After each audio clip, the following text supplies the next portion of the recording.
Hi everyone, happy Friday Money Wind Up. I thought today we could talk about renovating your home and how to finance it without regret. Because renovating your home is exciting until the quotes start rolling in. Kitchens blow out, bathrooms creep up, and suddenly that $20,000 refresh is staring down $40, $50, $60, $70,000 reality. Good news, you've got options when it comes to funding renovations. Bad news, choosing the wrong one can cost you a lot more than the reno itself. So let's break it down. Why renovate? Before we even talk money, make sure the renovation makes sense. Generally, people renovate for a couple of reasons. Lifestyle upgrade, you want a nicer space. Value add, you want to increase the property before you sell it. Or necessity, things are old, broken or unsafe, or you need a bigger space. If it's lifestyle, be honest, you're spending, not investing. If it's value add, you need to be strategic, not emotional. But the real cost of renovations, I can tell you what most people underestimate: labour shortages. That equals higher costs. Material prices fluctuate. Contingencies, you will need one. At least 10 to 20% buffer to whatever quote you get. Your main financing options though, let's get into the part that actually matters. So you can use savings. It's just cash. Best for small projects. If you're going to get a cheap kitchen from IKEA, go and buy it. No pros, no interest, no lender involvement, no risk to your home. The cons: drains your liquidity, leaves you exposed if something goes wrong.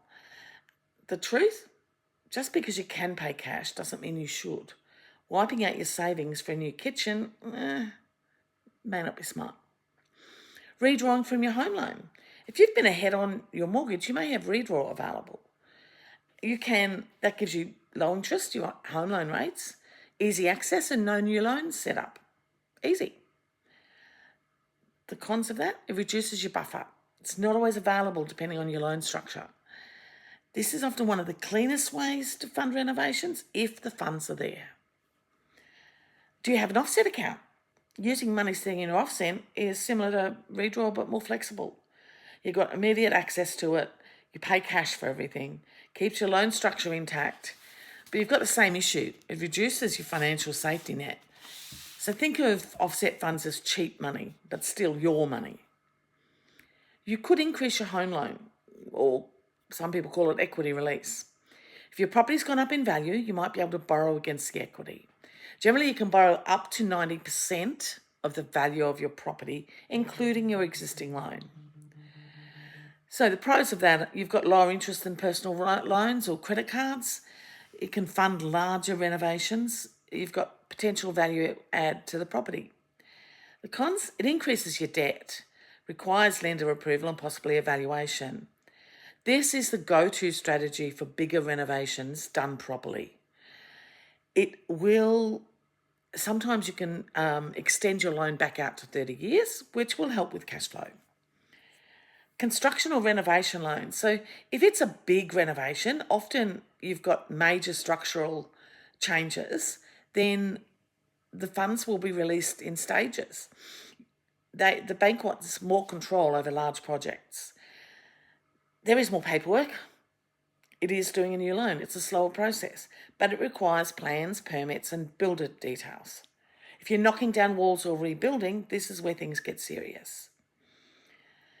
Look, you can also use, personal loans for small renos or credit cards, but you've got to be honest with yourself. The interest rates are high. You've got to pay it off faster.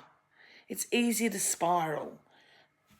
So probably not the most effective way to do it. So what most people get wrong and where things go sideways are overcapitalising, so spending more money than the property can justify, or underestimating costs, choosing the wrong loan structure, all of that, or not planning cash flow post-renos. So renovations don't just cost money, they change your financial position. So what actually works?